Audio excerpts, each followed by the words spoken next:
Bom dia, meus irmãos. Queria conversar com vocês sobre um verso muito conhecido e que a gente trabalha algumas coisas muito pouco.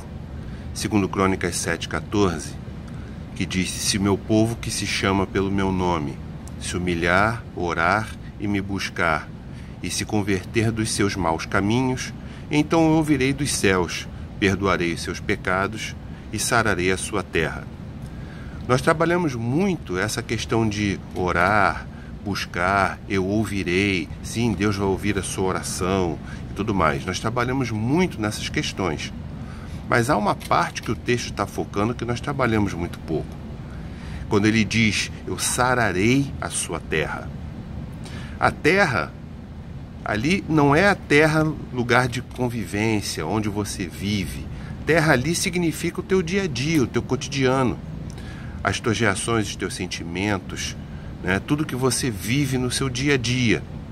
O que Deus está dizendo ali é que se precisa sarar, é porque está doente. Sararei a sua terra. Nós temos um cotidiano adoecido. Nós temos um cotidiano adoecido e a causa disso é o pecado, que ele diz que vai perdoar. A doença precisa ser sarada. Então o que Deus está afirmando ali é que a gente precisa encontrar na oração esse meio de sarar a terra, né? O que pode ser essa doença? Você pode ter problemas com questão financeira, você pode ter amor ao dinheiro, você pode ser uma pessoa que é egoísta, você pode ser uma pessoa que tem problemas na área sexual, você pode ser uma pessoa que se exalta facilmente, né? Não tem muito controle próprio, domínio próprio, mansidão, né? Você pode ter esses tipos de problemas.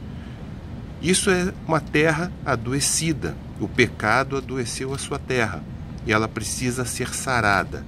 E Deus está dizendo que o instrumento para sarar a terra é a oração. Que o instrumento que vai levar você a ter essa sua terra sarada, essa terra adoecida, transformada, é a oração. E aí ele vai traçar o caminho para você chegar a isso. Primeira coisa que ele diz é que se o meu povo, que se chama pelo meu nome, se humilhar. Ora, a humilhação aí não é apenas, e já é muito, o reconhecimento de quem é Deus, da grandeza de Deus. Deus é maior do que eu. Eu estou indo falar com o santo, eu estou indo falar com o eterno, eu estou indo falar com o todo-poderoso. Ali se humilhar está apontando para a questão de você reconhecer o que adoece a sua terra. Está apontando para você ter um reconhecimento de que a sua terra pode estar adoecida e isso é um problema que você precisa tratar. Se eu tenho um problema em família, se eu não consigo amar a minha esposa como Cristo amou a igreja e se deu por ela, se a esposa não consegue ser submissa ao marido na visão de submissão bíblica, se eu não consigo pensar no próximo, se eu sou egoísta, se eu não consigo amar o próximo e julgo, se eu tenho problemas de área sexual, se eu tenho problemas na área financeira, eu troco Deus pelo dinheiro e por aí vai, terra adoecida.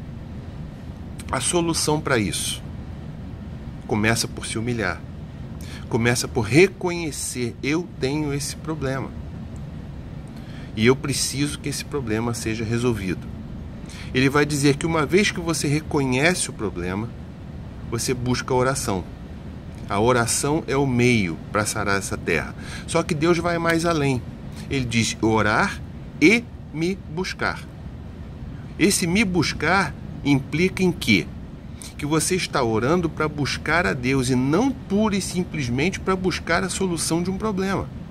Porque tem muita gente que ora e vai a Deus pensando: vou resolver meu problema, eu vou resolver esse problema que me aflige, eu não quero mais isso, e vai para Deus pensando no problema. Deus está dizendo: vem a mim para me buscar.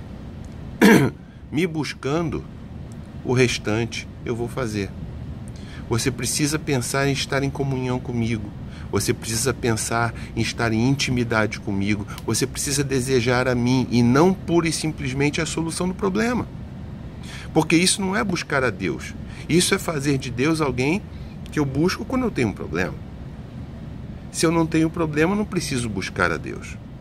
Ele diz: se você se humilhar vier a mim, entendendo que você é uma pessoa que necessita de cura, orar, mas orar para me buscar, é aí que eu ouvirei dos céus. E ele, quando diz perdoarei os seus pecados, nós precisamos entender que isso foi escrito numa temática de Antigo Testamento, onde o perdão dos pecados ele era posicional. Você ia fazer os sacrifícios para perdoar pecados, você ia fazer sacrifícios porque pecou. Hoje a visão não é essa. Nós já temos os nossos pecados perdoados por Deus, mas vai haver aquele sentimento do perdão, aquele sentimento da paz, que a comunhão com Deus não foi quebrada, que a comunhão com Deus, a aliança com Deus não foi desfeita. Esse sentimento que vem, e uma vez perdoado o pecado, uma vez com esse sentimento, ele vai, se você buscar a Deus, ele vai sarar a sua terra. O desejo de que Deus sare a nossa terra para que a nossa comunhão com Ele seja maior, para que nós possamos ser mais usados por Ele, para que nós possamos realmente ser usados como vasos de honra e não viver como vasos de desonra. Por isso que aquela música antiga que a harpa cristã tem escrito, aquela música ela reflete muito o que esse texto está falando. Aquela música diz: em fervente oração vem o teu coração na presença de Deus derramar. Então ele está fazendo um convite a você para uma fervente oração, aquela oração que mexe, aquela oração que vem do fundo do coração, aquela oração que não é simplesmente aquela reza diária, mas é aquela necessidade de Deus, aquela dependência dele. E ele diz, na presença de Deus, você derramar o teu coração, abrir o teu coração.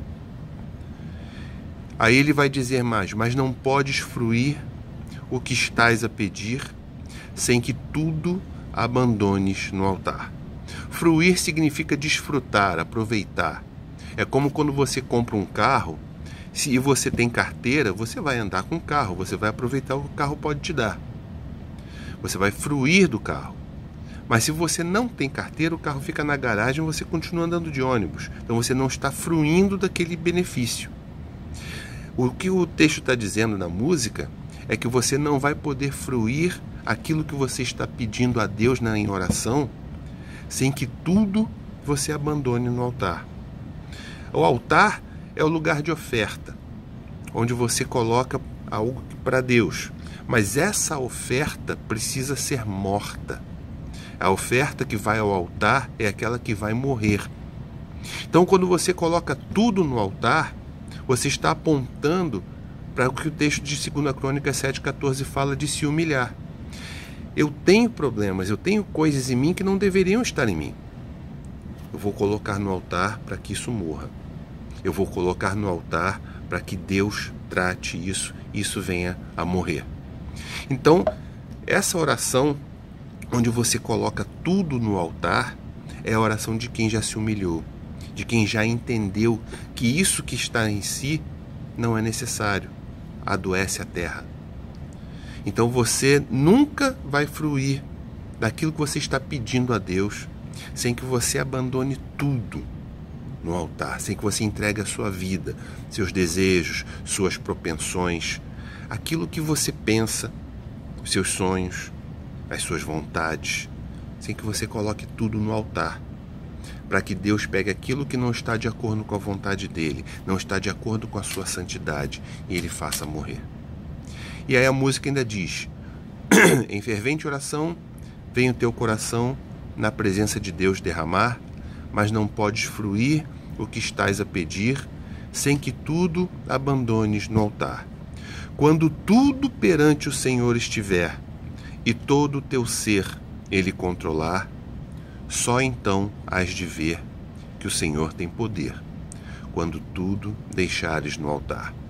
Quando tudo realmente estiver no altar, quando você conseguir abrir mão de tudo o que você é, para ser o que Deus quer que você seja, abrir mão dos teus sonhos, das tuas vontades, para que os sonhos e a vontade de Deus se manifestem, aí sim você vai conseguir ver o poder de Deus, porque Ele vai transformar a tua vida. É porque, na verdade, quando você entregou tudo no altar, Você fez o que o texto diz. Você orou buscando a Deus. Não simplesmente buscando a solução de um problema. Não simplesmente buscando que Deus tire de você alguma coisa. Não, você foi a Deus. Para que Deus trabalhe a sua vida. Para que Deus haja, para que haja santidade. E assim, esses problemas sejam resolvidos, não porque Deus simplesmente tirou de você, mas porque Ele mudou a tua vida, Ele mudou a tua história. Então esse texto de 2 Crônicas, ele tem muito a ver com essa música, com a letra dessa música. Você só vai ver o poder de Deus agir quando você colocar tudo no altar, quando você realmente deixar que Deus trabalhe a tua história, quando você deixar que Deus sare a tua terra doente. Olhe para esse texto e olhe para a oração agora, pensando nisso. Esse é um instrumento de Deus para sarar a terra que está adoecida pelo pecado. Esse é um instrumento de Deus para sarar a terra que o pecado trabalhou para que não desse fruto. A terra que o pecado maculou para que não desse frutos para Deus. Deus quer trabalhar você para que você possa dar frutos para Ele. Frutos dignos de arrependimento em termos de salvação. Frutos dignos do nome dEle. Frutos de santidade. Para isso, ore. Para isso, busque a Deus em oração. Se o meu povo que se chama pelo meu nome se humilhar, orar e me buscar e se converter dos seus maus caminhos, então eu ouvirei dos céus, perdoarei seus pecados e sararei a sua terra. Que Deus te abençoe. Amém.